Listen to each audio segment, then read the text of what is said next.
Well, it looks like we have another victim of Sweet Baby Inc. And no, I don't think that's hyperbolic at all. Unknown 9 is completely devastated at launch with just 285 peak players on Steam.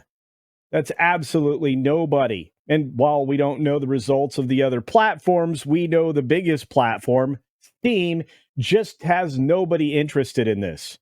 Is the fact that it's tied to Sweet Baby Inc. the problem? I'm going to say that's most likely the case. Let's jump into the story coming to us from Bounding into Comics. That's right, our buddy Nikola Pacic over there has launched another doozy of a story over there on the 22nd of October. Here's the story. Unknown 9 Awakening remains unknown as latest Sweet Baby Inc. title debuts to just 285 peak players on Steam. That's right. Don't bury the headline.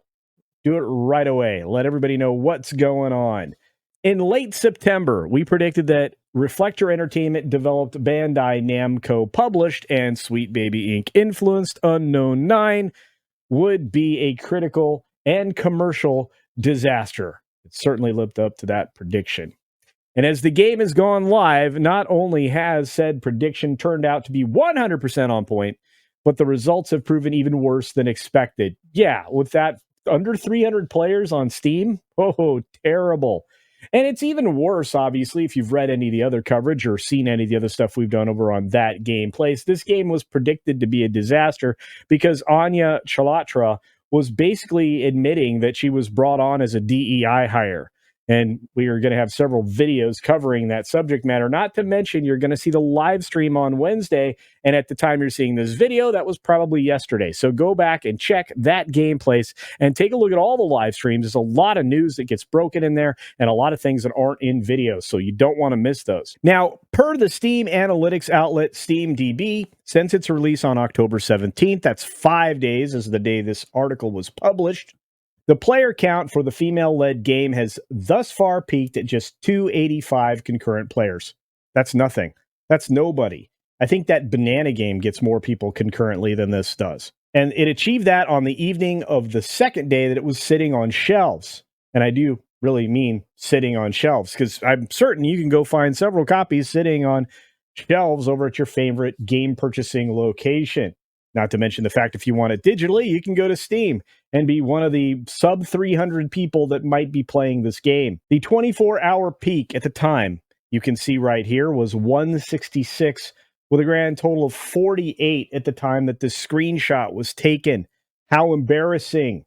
For those unaware of just what Unknown 9 Awakening is, per the game's description, the action-adventure title places players in the shoes of Haruna, a Quaestor born with an ability to venture into a mysterious dimension that overlaps our own, known as the Fold. Interesting, stealing from a couple of different better games. On her quest for powerful hidden knowledge, Haruna will learn to master her unique connection to the Fold, which allows her to channel its powers into our world.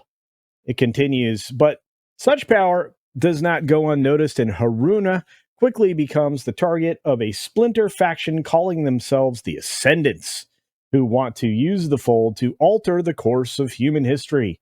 Well, honestly, isn't that what she's already doing anyway?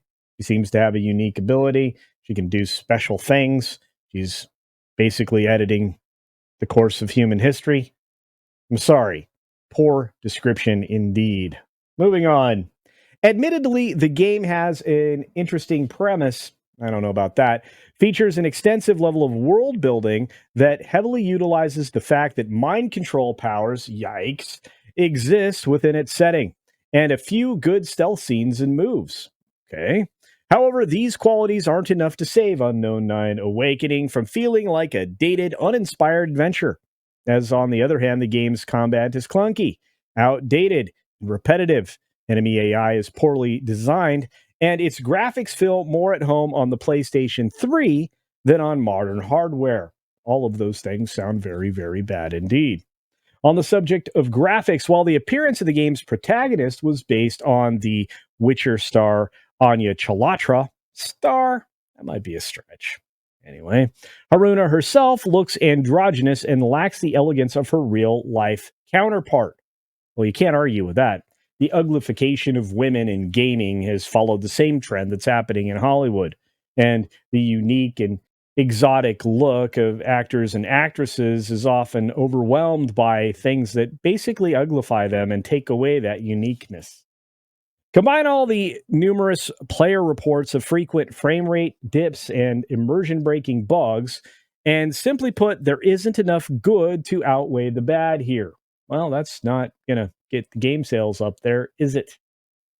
To add insult to injury, Bandai Namco slapped the game with a $50 price tag. Yikes sauce.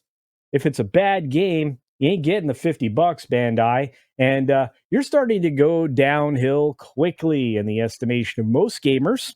So you should probably watch out. In so, it has driven away a large swath of potential players who felt the price was, to say the least, unjustified. I agree with that. However, these aren't the only problems the game is experiencing. As noted above, Unknown 9 Awakening featured heavy involvement from the diversity, equity, and inclusion-centric video game narrative consultation company Sweet Baby Inc., with CEO Kim Ballar and COO David Beddard having respectively been credited as the game story architect, oh no, and brand content manager at Reflector Entertainment. If you aren't more deeply embedded in a game, I don't know what position you would hold, but these people had too much control, and you can see it. Man, twice in a month, they've literally killed or crushed studios with their involvement. This is crazy stuff. And in light of both their company's identity politics focused work and involvement in such previous commercially troubled titles as The Squad, Kill the Justice League, and Alan Wake, among many others, including the recent Zal failure, by the way, many players saw the red flags and decided not to spend their money there and to spend it elsewhere.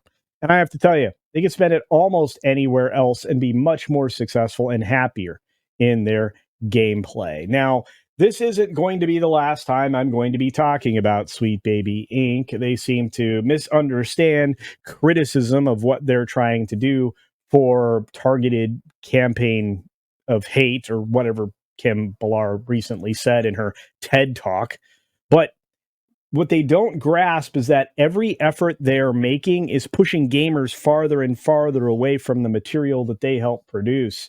And you can hide by changing your website, all the studios you're involved in. But believe it or not, gamers are fairly savvy and will suss that out. And now that we know what consultancy firms to look at, yours is the top of the list, by the way, Kim, we will obviously spread the news everywhere. And if we see an employee that previously worked for you go somewhere else to be a story narrative driver, we're going to blow the whistle on that too. You see, I don't want any other gamers to have terrible experiences and suffer under the weight of a price tag of something like $50 to $70 and get swamped with a bunch of neo-Marxist messaging. I personally am tired of that.